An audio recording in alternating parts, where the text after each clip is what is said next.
उत्तराखंड वक्फ board chairman Shadab Shams ने ये बताया है कि उत्तराखंड मदरसा बोर्ड के तहत आने वाले मदरसों में एनसीईआरटी के सिलेबस को नाफिज करते हुए जिसके अंतर्गत संस्कृत जबान भी पढ़ाई जाती है, लेकिन अब संस्कृत में जोड़ दिया जा रहा है और बाकायदा इसके लिए टीचर्स भी तकर्रुर किए जाएंगे। शादाब शम्स का कहना है कि बड़े पैमाने में लोगों का संस्कृत की तरफ रुझान भी बढ़ रहा है। तो ये बड़ी खबर उत्तराखंड से सामने आ रही है, जहां पर मदरसों में अब संस्कृत को भी पढ़ाने को लेकर तजवीज पेश की गई है। ऐलान किया गया है क्योंकि एनसीईआरटी की किताबों एनसीईआरटी के सिलेबस को नाफिज किया जाएगा और जिसमें संस्कृत भी कहीं ना कहीं आती है, जिसमें संस्कृत को भी जोड़ा जा रहा है। तो उत्तराखंड के मदरसों में संस्कृत पढ़ाने को लेकर बड़ी खबर सामने आ रही है। अब से उत्तराखंड के मदरसों में संस्कृत भी पढ़ाई जाएगी। तो बड़ी खबर आपको बता रहे हैं, उत्तराखंड के मदरसों में एनसीईआरटी का सिलेबस नाफिज होगा और उत्तराखंड के मदरसों में अब संस्कृत भी पढ़ाई जाएगी। इसको लेकर उत्तराखंड के मदरसों को लेकर बड़ी खबर यहां पर सामने आ रही है। उत्तराखंड वक्फ बोर्ड के चेयरमैन का इस हवाले से बयान सामने आया है। उत्तराखंड वक्फ बोर्ड के चेयरमैन शादाब शम्स ने बताया है कि उत्तराखंड मदरसा बोर्ड के तहत आने वाले मदरसों में एनसीईआरटी के सिलेबस को नाफिज किया जाता है और जिसके अंतर्गत संस्कृत जबान भी पढ़ाई जाती है। अब संस्कृत को भी इसमें जोड़ा जा रहा है और बाकायदा इसके लिए टीचर्स भी तकर्रुर किए जाएंगे। शादाब शम्स का कहना है कि बड़े पैमाने पर लोगों का संस्कृत की तरफ रुझान बढ़ रहा है, तो ऐसे में रोजगार भी कहीं ना कहीं यहाँ से बढ़ेगा और बच्चों को एक एडिशनल लैंग्वेज भी यहाँ पर सीखने को मिलेगी।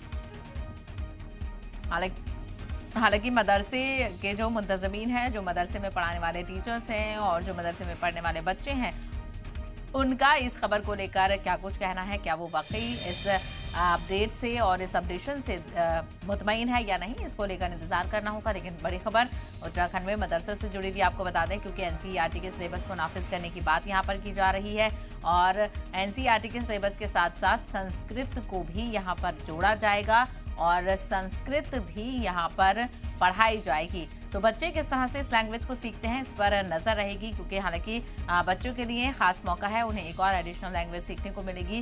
क्योंकि मदरसों में जिस तरह से देखा जाए, आजकल मदरसों को भी जदीद बनाने की कोशिश की जा रही है। हर लिहाज से मदरसों के बच्चों को मुल्क के साथ साथ आगे बढ़ने की और हर सिलेबस, हर कोर्स से रूबरू होने की यहाँ पर कोशिश की जा रही है।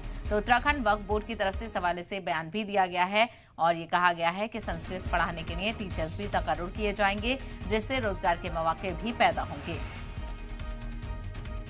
तो उत्तराखंड के मदरसों को लेकर बड़ी खबर आपको बता दें, उत्तराखंड के मदरसों में अब संस्कृत पढ़ाए जाने को लेकर खबर सामने आ रही है।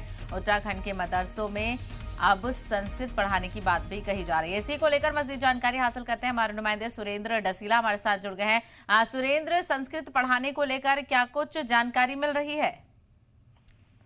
देखिए, बिल्कुल उत्तराखंड वक्फ बोर्ड के चेयरपर्सन है शादाब शम्स, उन्होंने ये कहा है कि उत्तराखंड के जो मदरसे हैं, जो मदरसे बोर्ड से एफिलेटेड है, उनमें एनसीईआरटी का पाठ्यक्रम चलता है और एनसीईआरटी में संस्कृत भी पाठ्यक्रम में है। तो इसलिए ये बात की गई है कि तमाम जो छात्र छात्राएं हैं, अगर वो पढ़ना चाहते हैं तो उनको संस्कृत भी पढ़ाई जाएगी।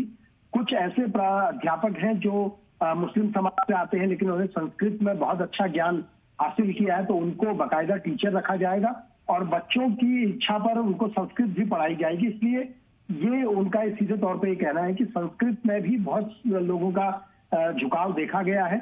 कुछ ऐसे भी छात्र हैं जिन्होंने संस्कृत में पढ़कर कुरान को संस्कृत में भी उसका अनुवादन किया है। तो इसलिए बच्चों की रुचि को देखते हुए हम संस्कृत लागू कर रहे हैं और इस पर जो आधिकारिक आदेश होगा वो अगले कुछ दिनों में जारी हो जाएगा। बिल्कुल, तो ऐसे में देखना होगा कि कब तक ये बाकायदा तौर पर नाफिज होता है।